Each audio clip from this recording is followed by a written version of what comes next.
प्रेमचंद की एक कहानी है कफन। अगर पढ़िए तो शायद इसके किरदार घीसू और माधव याद होंगे। हाँ, एक बाप बेटा। एक बाप बेटा जो अपनी ही बहू या पत्नी की मौत पर अफसोस करने के बजाय उसकी लाश के लिए मिले पैसों से शराब पी जाते हैं। बिल्कुल। तो आज हम इसी कहानी की परतों को खोलने वाले हैं। हमारे पास जो स्रोत हैं वो इस कहानी का अलग अलग तरीकों से विश्लेषण करते हैं।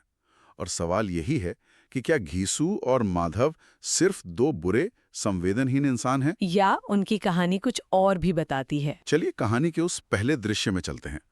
पूस की अंधेरी रात है, कड़ाके की ठंड। हाँ, एक झोपड़ी के बाहर बाप बेटा घीसू और माधव एक बुझती हुई आग के पास चुपचाप बैठे हैं। और झोपड़ी के अंदर से माधव की जवान पत्नी बुधिया के चीखने की आवाजें आ रही हैं। वो प्रसव पीड़ा से तड़प रही है। और उन दोनों का रवैया देखिए। वो अंदर जाने से भी डर रहे हैं, इस बात से नहीं कि वो उसकी मदद कैसे करेंगे, बल्कि इस बात से कि अगर एक गया तो दूसरा अलाव के पास रखे भुने हुए आलू फरा देगा। हाँ। और सुबह होती है, बुधिया और उसका बच्चा दोनों मर जाते हैं। और यहीं से कहानी का असली खेल शुरू होता है। जो समाज, जो गांव बुधिया को जिंदा रहते एक ढंग का कपड़ा नहीं दे सका, वो अब उसकी लाश के लिए कफन का इंतजाम करने आ जाता है। जमींदार से लेकर बनिया महाजन तक सब पैसे देते हैं। और यहीं पर हमारा आज का सवाल खड़ा होता है, उन पैसों का होता क्या है?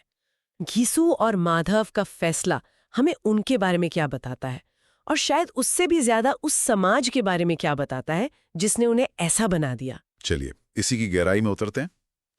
तो कहानी की शुरुआत उस रात से होती है। बुधिया अंदर दर्द से चीख रही है। हाँ।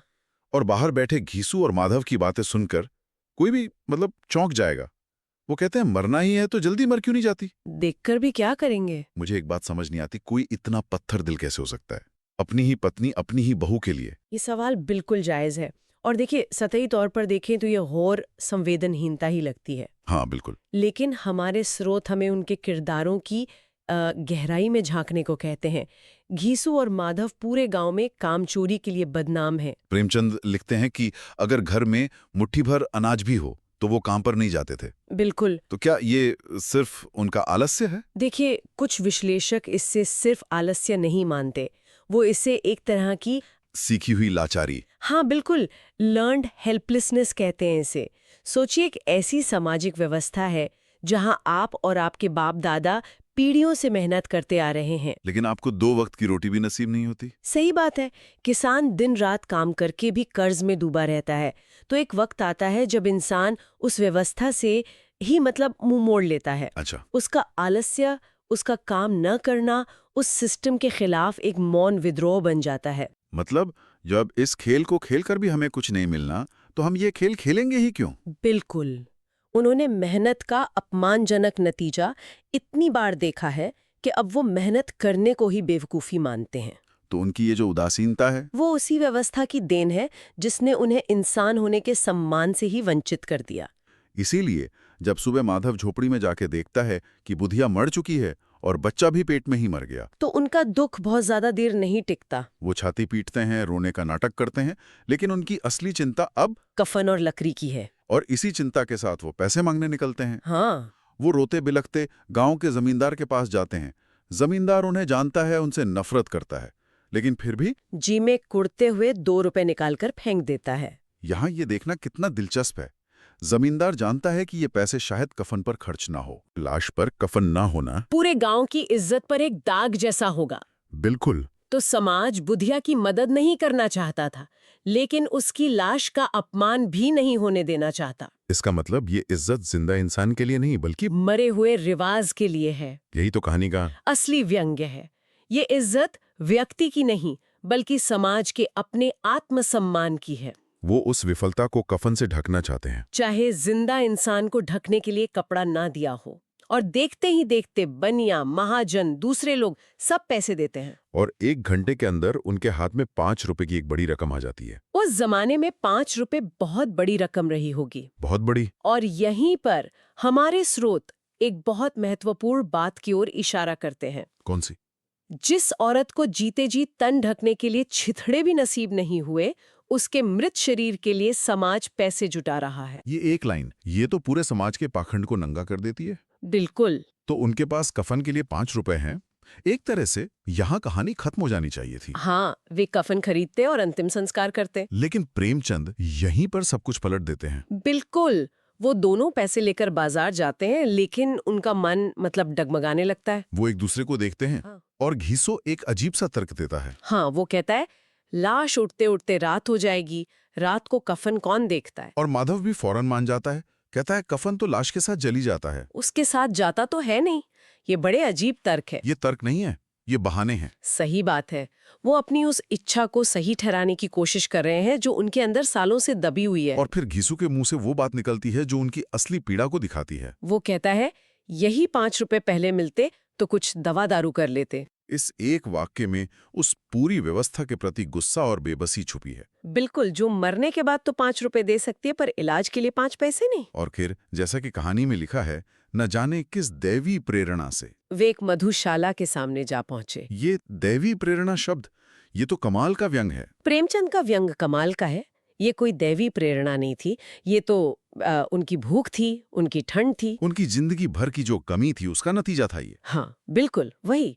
मधुशाला उन्हें उस ठंडी जिम्मेदार दुनिया से एक गर्म और सुरक्षित पनाहगाह जैसी लगी। और अंदर जाकर वे अपने इस काम को सही ठहराने के लिए एक से बढ़कर एक दार्शनिक तर्क गढ़ते हैं। हाँ, जैसे उनका पहला तर्क है कि कफन तो जल ही जाएगा, बुधिया के साथ जाएगा नहीं तो फायदा क्या। फिर उन्हें सालों पहले खाई हुई ठाकुर की दावत याद आती है। और ये बात मुझे सबसे ज्यादा चौंकाती है। अपनी पत्नी की मौत के ठीक बाद हाँ, उन्हें एक दावत की याद कैसे आ सकती है, क्योंकि उनके जीवन में तृप्ति का, पेट भर के अच्छा खाना खाने का वो एकमात्र अनुभव है। अच्छा, वो स्मृति इतनी शक्तिशाली है कि वो मौत के दुख पर भी हावी हो जाती है। उनकी जिंदगी इतनी खाली रही है कि उस एक दावत की याद ही उनके लिए सबसे बड़ा सुख है। फिर वो पुण्य की भी अपनी एक नई परिभाषा बनाते हैं। हाँ, घीसू कहता है हमारी आत्मा प्रसन्न हो रही है तो क्या उसे पुण्य ना होगा। मतलब अगर हम खुश हैं तो मरने वाले को भी पुण्य मिलेगा। वाह। और आखिर में वो परलोक और ब्राह्मणों को दिए जाने वाले दान का मजाक उड़ाते हैं। कहते हैं कि कौन देखता है कि परलोक में कुछ मिलता भी है या नहीं। हाँ, ये पूरी धार्मिक सामाजिक व्यवस्था पर उनका अविश्वास दिखाता है। इस तरह वो खुद को हर नैतिक अपराध बोध से मुक्त कर लेते हैं। और मधुशाला में बैठकर वे अपनी जिंदगी की सबसे बड़ी हसरत पूरी करते हैं। बिल्कुल। आधे बोतल शराब के बाद घीसू 2 सेर पूड़ियाँ, चटनी, अचार और कलेजी मंगवाता है। और प्रेमचंद लिखते हैं कि वे ऐसे खा रहे जैसे जंगल में कोई शेर अपना शिकार उड़ा रहा हो। उस पल में ना उन्हें किसी जवाबदेही का डर था, ना बदनामी की फिक्र। क्योंकि समाज ने उन्हें कभी इज्जत दी ही नहीं, तो बदनामी का डर कैसा। सही बात है। ये सिर्फ पेट भरना नहीं था, ये उनके जीवन भर के अभाव और भूख का मतलब एक विस्फोट था। ये उनके लिए अपने जिंदा होने का जश्न था। बिल्कुल। उस एक पल के लिए वे राजा थे। वे किसी के कर्जदार नहीं थे, किसी के गुलाम नहीं थे। और फिर नशे और इस पेट पूजा के बीच कुछ ऐसा होता है जिसकी कोई कल्पना भी नहीं कर सकता। हाँ, भरपेट खाने के बाद जब कुछ पूड़ियां बच जाती हैं तो माधव बची हुई पूड़ियों का पत्तल उठाकर पास खड़े एक भिखारी को दे देता है। ये कहानी का सबसे विरोधाभासी और सबसे गहरा क्षण है। बिल्कुल है। मतलब जो पैसे उन्होंने एक लाश के कफन से चुराए, हाँ, उन्हीं पैसों से। उन्हीं पैसों से भी अपनी जिंदगी का सबसे अच्छा, सबसे मानवीय काम करते हैं। ये कैसे हो सकता है? यही तो प्रेमचंद की महानता है। वो हमें दिखाते हैं कि इंसान कितना जटिल होता है। कहानी में लिखा है कि माधव ने देने के गौरव, आनंद और उल्लास का अपने जीवन में पहली बार अनुभव किया। सोचिए, जिसने जिंदगी भर सिर्फ मांगा हो, जब वो पहली बार देने की स्थिति में आता है तो उसे एक अजीब सी शक्ति और सम्मान का एहसास होता है। और घीसू भी उसे आशीर्वाद देता है, कहता है बड़ी गाढ़ी कमाई के पैसे हैं। ये एक गहरा कटाक्ष है। समाज की नजर में वो पैसे अनैतिक थे, पर उन्हीं पैसों ने उन्हें जिंदगी का सबसे बड़ा नैतिक सुख दिया। इसके बाद नशे में माधव को अचानक बुधिया की याद आती है। वो रोने लगता है। कहता है उसने हमें कभी भरपेट खाना नहीं खिलाया। हाँ, एक पल के लिए अपराधबोध लौटता है। लेकिन घीसू, जो ज्यादा अनुभवी और दुनियादार है, उसे फौरन समझाता है। वो कहता है क्यों रोता है बेटा, खुश हो कि वो मायाजाल से मुक्त हो गई, झंझाल से छूट गई। बड़ी भाग्यवान थी। हाँ, क्या वो ये सिर्फ नशे में कह रहा है या वो सच में ऐसा मानता है? मुझे लगता है दोनों बातें हैं। ये सिर्फ नशे का असर नहीं है, ये सामाजिक बंधनों से, जिम्मेदारियों के उस माया जाल से एक तरह की आध्यात्मिक और भावनात्मक मुक्ति का जश्न भी है। उनके लिए जीवन एक बोझ था, एक जंजाल। बिल्कुल। तो मौत उस जंजाल से छुटकारा है। और इसके बाद का दृश्य तो और भी हैरान करने वाला है। वो दोनों खड़े होके नाचने और गाने लगते हैं। हाँ, ठगिनी क्यों नैना झमकावे ठगिनी। और कहानी का अंत, नाचने, गाने, उछलने, कूदने के बाद वे दोनों नशे में धुत होकर वहीं गिर पड़ते हैं। और प्रेमचंद उनकी तुलना करते हैं दो बड़े बड़े अजगरों से जो कुंडलियां मारे पड़े हों। ये एक बहुत शक्तिशाली छवि है, अजगर की छवि। हाँ, और ये हमें एक सवाल के साथ छोड़ जाती है। क्या ये उनका नैतिक पतन है, उनकी इंसानियत का मर जाना है, या ये उस दुनिया से उनका पूरी तरह से नाता तोड़ लेना है जिसने उन्हें कभी इंसान होने का हक ही नहीं दिया। शायद ये उनकी परम शांति की अवस्था है, जहाँ कोई फिक्र नहीं, कोई जिम्मेदारी नहीं, कोई भूख नहीं। तो हमने घीसू और माधव के इस सफर को देखा, एक लाश के पास की ठंड और उदासीनता से लेकर मधुशाला की गर्मजोशी और दावत तक। और फिर दान देने के एक अनोखे पल से गुजरते हुए नशे में चूर होकर अंतिम शांति पाने तक। ये कहानी सिर्फ दो लोगों की नहीं है। नहीं, ये सामाजिक रीति रिवाजों के खोखलेपन को उजागर करती है। ये दिखाती है कि जब कोई व्यवस्था इंसान को उसकी बुनियादी जरूरतें और सम्मान देने में नाकाम रहती है, तो वो इंसान नैतिकता की परिभाषा को ही बदल देता है। हाँ, उसकी नैतिकता बस एक चीज बन जाती है, किसी भी तरह जिंदा रहना। तो इन सब का क्या मतलब निकलता है? हम इस बातचीत को एक आखिरी सवाल के साथ खत्म करते हैं। बिल्कुल। घीसू और माधव ने जो किया, कफन के पैसों से दावत उड़ाने का फैसला, उसे हम क्या कहें? क्या ये बेशर्मी और अनैतिकता की हद थी, या फिर एक क्रूर और अन्यायपूर्ण दुनिया में अपने जिंदा होने का ऐलान करने का उनका आखिरी हताश तरीका?